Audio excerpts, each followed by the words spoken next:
Everybody, it's time for the shop.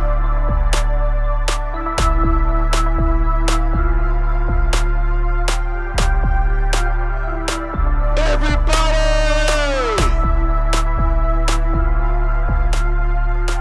it's time for the shop. Hey, welcome to another episode of Decide, Commit, and Resolves, The Shop. Hey, look, y'all, I am so hyped up today because we got a special guest on our show today. Before we go there, you know what I'm saying, I really want to introduce to you this guy in a special way because he did my heart right here. So we're going to introduce our special guest like this. I introduce to you Mr. Entrepreneur, Mr. Go-Getter, Mr. Time for Some Action, Mr. Straight No Chaser, a wonderful young man I am proud to call one of my sons, Mr. Cameron Smith, man. Thanks for coming on the show, Cam. Glad to be here, man. It's an honor, man. I definitely appreciate it, man. I really appreciate you, Cam. I'm telling you, man, I'm so proud of so many things you do on so many different levels, man. You truly impact a lot of people's lives, especially mine, especially the family. So I really appreciate you. So thanks for coming on the show, man. So, you know, today's topic, we're going to be dealing with being single in 2019. Being single in 2019, the struggles and the victories of this journey. And I thought it was really important to point out the struggles and victories because a lot of times we tend to think that, you know, I'm always losing in this battle called life. But when we really look at it, we're all winning. Right. We're all winning. So Cameron is on here, and he's going to talk about some of those struggles, but some of those victories. So we want to make sure we point that out. So we're going to go ahead and get started. Cameron, tell us a little bit about yourself. Okay. My name is Cameron Smith. I'm originally from Patterson, New Jersey. Patterson. Yeah. And we moved down here, I think, 1999, 2000. So I was pretty young. So I guess you could say I'm Carolinian. I'm from South Carolina. And yeah, so we moved down here to down south, to South Carolina. And, you know, like he said, I'm definitely an entrepreneur, definitely a man of God, love to serve God. And just a go-getter, man. Just a go-getter. And see, that's really important because there are a lot of people that I've seen your age bracket, you know, that really are stagnant. Yeah. They're kind of stuck in just like the mundane stuff of everyday life. Right. And because they're stuck, they're not reaching their potential. Right. You get what I'm saying? Right. But, you know, I've been watching you, Cameron, do some amazing stuff that a lot of young people are not doing, man. So, you know, we're going to talk about that on another episode, you know what I'm saying? Because Cameron he's multifaceted. He can do so many great things. So we want to talk about that on another episode. But Cameron, if you don't mind telling the group how old you are. Yeah, I'm 25 years old. 25, y'all. Young man, single, serving God. And so we get ready to go there. So I'm going to tell y'all, if we get a little explicit, you know what I'm saying, we ain't gonna get too raw. But we're going to get raw enough for everybody to understand that you know what, you can make it. Amen. We're going to get there. So, Cameron, how long have you been living this lifestyle of being a single man? Wow. It's been about 3 or 4 years. I think I got out of my last relationship at the age of, no, it was 2015, 2016. Okay. So it's been about 3 or 4 years that I've been single now. Okay, all right. So, what led you to accepting this walk of life? Because everybody, you know, I ain't gonna say struggle, but everybody don't accept the fact, okay, I'm just gonna be single for a while. Right. So what led you to accept that walk? Wow, that's a great question. Basically, man, it's just who I serve. Really, God. Okay. You know, I know before, you know, I was really consistent with God. You know, and when I was in relationships, I would, you know, mess around with a lot of females, you know, everything like that, have a lot of sex and everything like that, doing things like that that wasn't just, you know, wasn't right and stuff. And, you know, and by me doing all of that, it's like I was still missing something. Gotcha. And and it was like I was still searching myself, and I was using females to try to find myself. Wow. Right. And so once I started to get a closer walk with God, I found out that the God that I serve, he doesn't go out and go have sex with female. So, you know, when you call yourself a follower of God, you when you call yourself just a follower, you do what you do with who you follow. There you basically follow behind whoever you follow. Yeah. And so, you know, the God that I serve, he doesn't do all that. So I had to change up a lot of things that I was doing and stuff. So that's really the main reason why I started to change my mindset and everything for is how I dealt with females and relationships and stuff. And it's interesting. You brought up a really interesting point. You brought up the fact that you were sleeping with these different females because you were searching for something that was not fulfilling. Right. You know what I'm saying? And guys, I really want you to get this right here. So many of us, and I say this really, really directly, so many of us are looking for that place of belonging. We're looking for that place of meaning. We're looking for that person to love us because some of us feel like we're missing it. And so we'll search people to find that, only to be left hanging. You know what I'm saying? Right. Because nobody can really give us that satisfaction, that full fulfillment that we're really looking for. Right. But sex only lasts, truth be told, 4-5 minutes, something, you know, to be real. Right. You know, but when you have a relationship, that's different, and that's what God seeks from us. Oh, yes, totally. Relationship. So, what are some challenges that you faced in this process of being a single man, this single wall? What are some challenges that you face? Man, challenges. You know, for me, it was tough because, you know, I lost my virginity going into my 8th grade year. Wow. Yes, to a senior in high school, and I was real young, and you know, so once I lost my virginity, then it was just like, man, you know, I just started to mess around with more and more females and stuff, and it became a addiction. You know, it really became an addiction.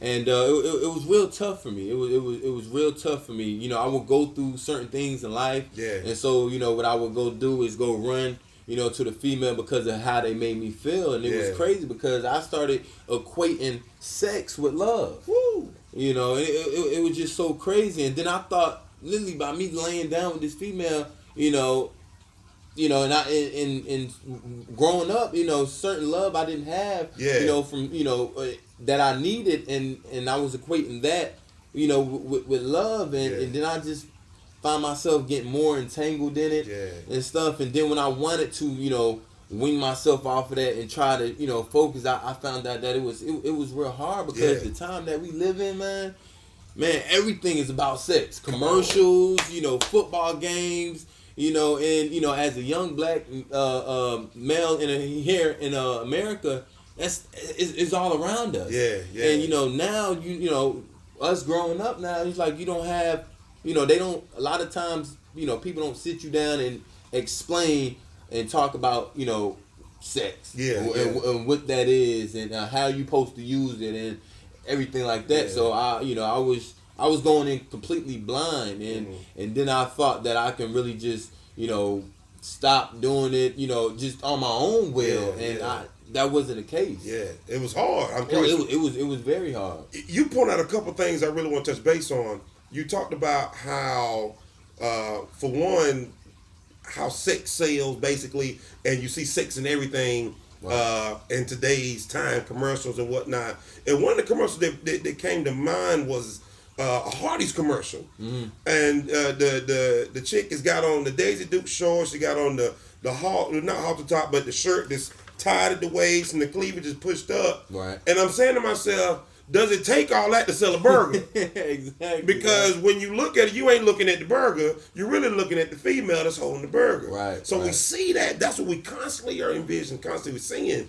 And then you brought up the other point about how we look for that love that's missing. Right. You know what I'm saying? And we equate love with how good the sex may be. Right. You know what I'm saying? The partner that we get with. And guys, I really want you to get this right here. Too often we fall hard on our face because we get with somebody and they quote unquote have good sex. But nowhere in the fact that they love you. And you may think that that's cool, and you may say that's all right, but deep down, after that's happened repeatedly, you're gonna look for something more. And that sexual connection is not what the love is. That's not really what the person is looking for. Am I correct? Right. They're looking for something so much more. Exactly. So much more. So let me ask you this, Cameron. In your journey of striving to be better and being single, like all of us, we experience setbacks and failures. How did those setbacks and failures make you feel? Man, wow. It made me feel worthless. You know, it just felt like whatever I tried to set out to try to be abstinent, and then I would fall back. I just felt like I couldn't accomplish anything. You know, and then still trying to find yourself and who you are, and then you still failing in this right here. You know, it was so tough, man. It was a lot of times, man, where I didn't feel comfortable. Because at the time, from middle school and up, my mom was a single mom raising us and stuff. And a lot of times I didn't feel comfortable talking to my mom, about that and stuff. And I didn't know who to talk to about it. So therefore I would try to, deal with things on my own and stuff. And then it would carry over into school and my behavior and everything. And it was just, even sports, because I played basketball and stuff for school, for middle school and high school. And, it was in my behavior and everything, and it was just really just setting me back. It was like, I couldn't go forward because of this addiction that I had, and I didn't really know how to deal with it. And even when I did try to get in relationships with other females, just being friend type and stuff, it was, the relationship would come, it would be like a perverted relationship, because of how. How I seen them and stuff, and it was really toxic. For me to try to work through that, and I think for the most part that me trying to do it on my own, that's where I felt that's where I felt the biggest. I got right there. Let me ask you this, and hopefully you can give some of our viewers a little bit of insight. You mentioned the fact that how this behavior with sexual activity as a young man, how it started affecting your behavior at school and stuff. Can you give them a little more insight on that as far as some of the actions that you were doing at school? Right. Yeah, well, basically, how it definitely affected me at school and stuff. I wasn't focused on my schoolwork, because you have, these beautiful women around you, and you're not really focusing on the task at hand is trying to get good grades and better your life and better your education and everything. I wasn't focusing on that. I was totally focused on that. It totally had me discombobulated. It totally had me discombobulated and stuff. And and the more and more I found myself doing those sexual activities with females and stuff, the more and more unfocused I became in school and stuff. And so, I could be trying to focus on the test and stuff, and and I can't even really focus on the test because I have little, Susie up over here that looking real good or whatever, and I'm just, focused on her, and it just became a real big problem, and that's how I knew I had an addiction. That's how I knew I had a real serious problem, and I had to, get this thing resolved. Did you find yourself ever acting out like at home, or being verbally combative or whatever, maybe at school or at home with your parents or whatever, because of this activity? You think was that connected in any kind of way? Oh yeah, of course. My attitude was something serious. I had anger problems and stuff, and I didn't know how to, as a young black male growing up, I didn't know how to control all of that. Like I said, I wasn't talking to my mother. I wasn't, I didn't have anybody to really talk to, to tell them what I was going through, because I felt embarrassed. I really felt embarrassed. I thought people was gonna look at me, man, you're nasty, dude. Like, really, I didn't know, and I didn't know that other young black males and stuff was going, through the same thing that I was going through and stuff. But yeah, my attitude changed and stuff. And I remember one time my mother said, She was like, Cam, you feeling yourself. And then that's when she had that's when she had that first little inkling that I was having sex because of how my attitude and everything just started changing. She was like, something's not right with this boy. Yeah. Something just is not right with this boy right here. So everything just started changing. Everything just started changing. So parents, hear me well. A lot of times when your kids are starting to get around that 13, 14, 15, 16 years of age, and they being combative and their grades are dropping and they doing stuff that's way out the norm, they probably having sex. So you really, really may want to keep an eye on that. So let me ask you this, Cameron. What was your thinking leading up to those setbacks? What was your thought process right before you was falling back or failing?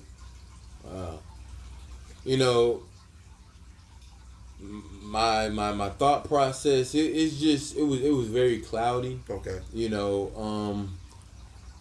Like I said, I didn't feel like I was worthy of it, man. I had dreams and aspirations and stuff, man, that I wanted to accomplish and stuff, but it just seemed like that right there.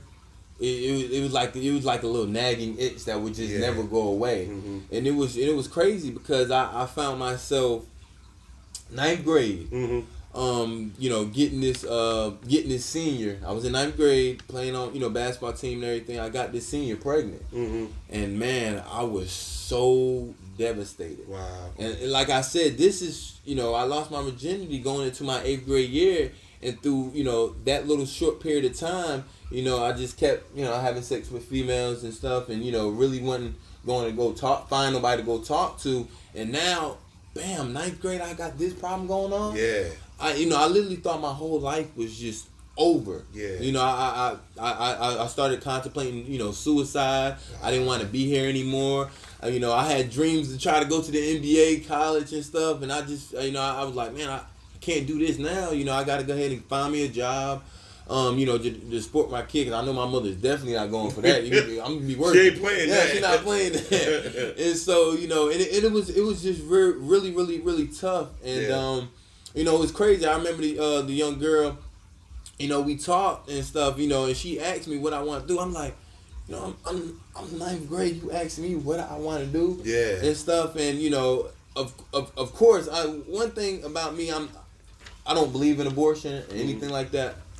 I'm totally against it, and it was crazy. I was like, let me just get my thoughts together, because sooner or later I had to work this up to go ahead and tell my mother what's going on. And months passed, and I still haven't told nobody. Wow. Nobody did not know, and it was crazy, man. 3 days before my birthday, man, I received a text message from the young girl, and she told me, don't worry about it. And, I have responded back. I was like, what are you talking about? She was like, I took care of it, got an abortion. And once I read that text, I was so broken. I was in a real low place in my life because, I took the full blame from that. Gotcha. She asked me what I wanted to do. And, me, instead of me going out here, going to go find somebody to talk to, and stuff, she took it upon her own self, and she went ahead and got an abortion, and for so long, man, I blame myself for that. Yeah. For so long, I blame myself for that, and I feel like if I at least would have spoke up and told my mom, hey mom, this is what I've done. I made a mistake. I don't know what to do. Where do I go from here? Yeah. And if I probably would have did that, things probably would have been a little bit more differently. Yeah. But I know I serve a God that He's a forgiving God, and so it took me a while to even forgive myself, and stuff. So that was just a real tough place for me to get through. I got you. So parents, hear me well. Our children go through a lot more than what we think, and we really have to have an attentive ear and keep our eyes open to what they have going on. Because we don't know how close they are struggling with depression and contemplating suicide. So we really got to pay close attention. So Cameron, how important is having the right types of people around you during this process of being single? Wow, that's You know the saying, if you hang around 9 crackheads, you bound to be the 10th one. It's that important. I'm telling you, man. You know, because they're your friends and you grew up with them, you know, and peer pressure and everything. And it, like if I just stop hanging around them, they're like, man, Cam, like, was you too good to hang around me? Like, what's up? And you know, I couldn't. It was kind of hard for me to even tell my own friends, look, man, you know, this is what I'm going through. And I knew they wouldn't understand because they was doing it. They was doing it, and you know, today in the world that we live in today, that's a cool thing. You know, everybody, you ain't lost your virginity yet. What? You know, you ain't cool. Yeah, you're not cool. You know, you're not cool at all. And so, you know, just having that peer pressure on me was tough. I mean, because everybody knew me in school for having a nice, beautiful chick. You know, I always had a nice lady and everything, and it was like I was trying to keep that up because I didn't know who I was, you know, and that right there was just Cameron. you know, devastating within itself right there.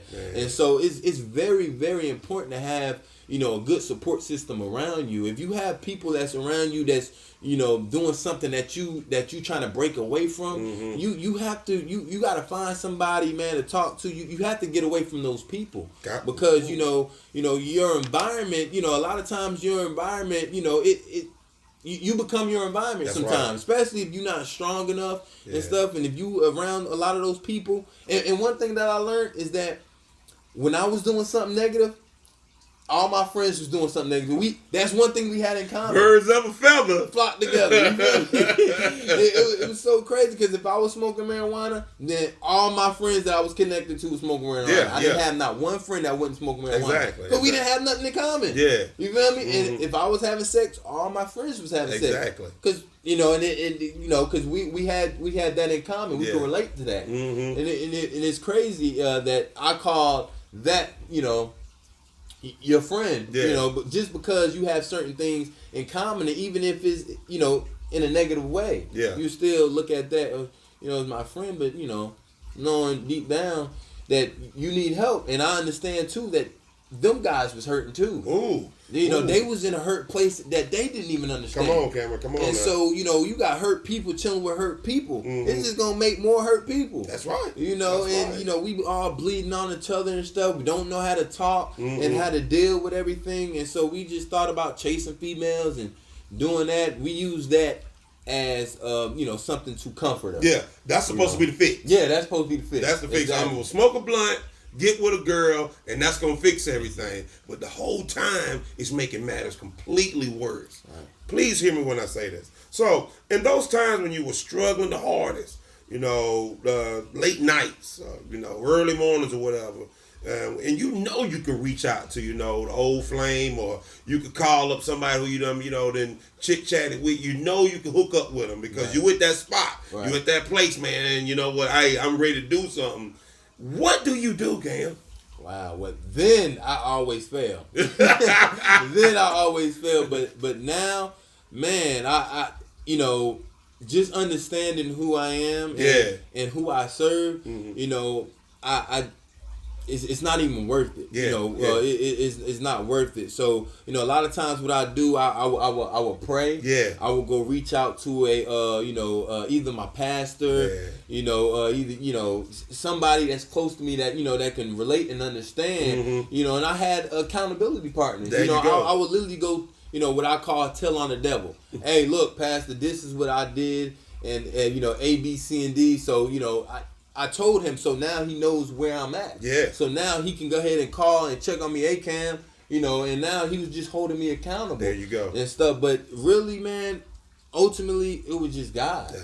You know, it was really God. You know, the Bible says, cast your burdens upon him. Like I'll cast your weights, all that stuff upon him. Yeah. And so that's what I had to learn, you know, how to do is cast everything upon him. If I find myself feeling hot, I start immediately casting down that thought. You know, I can't let that, you know, marinate, because once I let it marinate long enough and I start thinking about it, you gonna commit the act first in your mind. It's already done up here. It's already done up in there. Now you just gotta, you know, transgress, and now you know you're gonna be doing it here in the natural or whatever. Exactly. So, you know, we really, really have to exercise our strength and authority in Christ, and hear me well.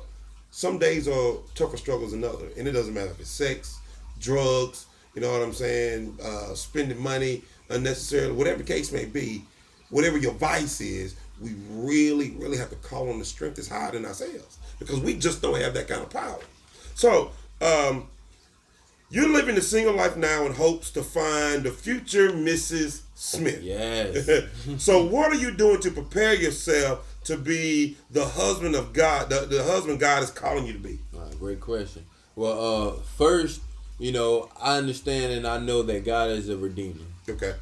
That's for one. And I know that God will redeem the virtue back on my life that I have lost for fornication, for fornicating and stuff.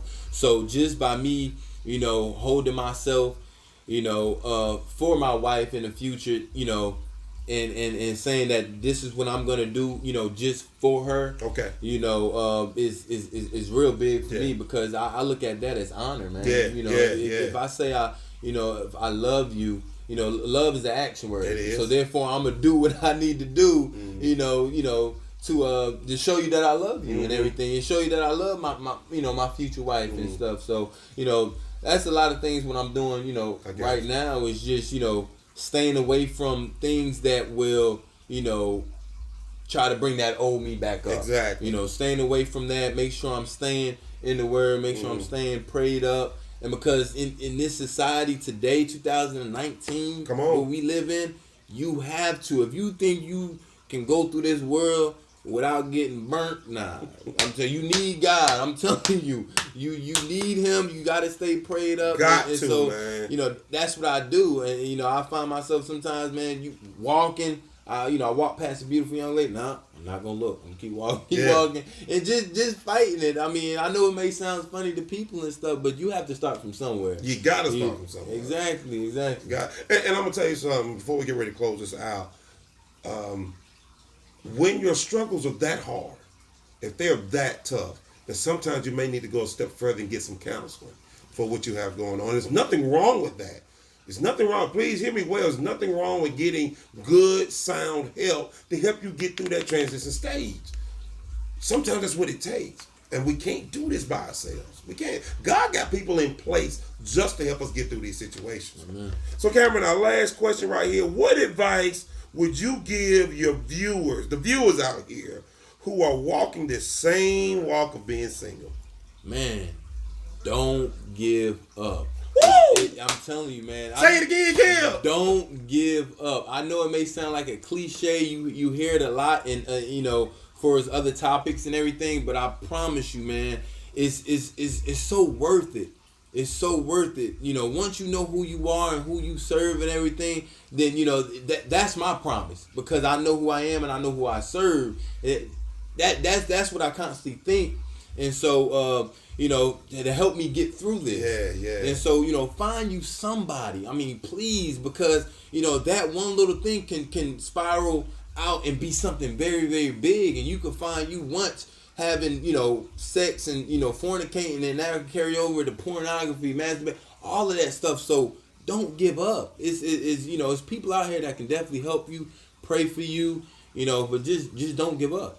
Man, don't give up. Because you are worth it. Amen. You are worth it. And not only that, who you are waiting for, the man or woman you've been praying for, is worth it. And Cameron, man, I'm telling you, coming from a young person perspective, a lot of times people don't hear that. Right. Because all they hear is, man, let's go do this, girl. You know what I'm saying? Hey, home girl, let's go holler at these guys. We're gonna do whatever. You know what I'm saying? And they don't hear the positive side because this world is based on sin and sexual activity, and continuously falling backwards. Right. So to hear it come from a young man's perspective that, yeah, I'm struggling. Yeah, it's tough, but you can make it. Man, that's powerful, Cameron. That's so powerful, man. I just want to thank you. Hey, man. Thank you for coming on the show, Cam. Thank you for having me, man. Thank you. You guys have heard it here on the shop. Right from Cameron, he done poured his heart out. He done gave you some insight on how to make it. And there's only one way, and that's through him. Our Lord and Savior Jesus Christ That's how you get through those struggles. Cam, again, thanks for coming on the show. Guys, I like to end every show with a motivational thought, and I think this thought gonna tie right into what we talking about. Here it comes. When you start seeing your worth, you'll find it harder to stay around people who don't. It's time to believe in you. Guys, you heard it right here on the shop. Don't give up. Don't give in. Decide, commit, and resolve. Everybody!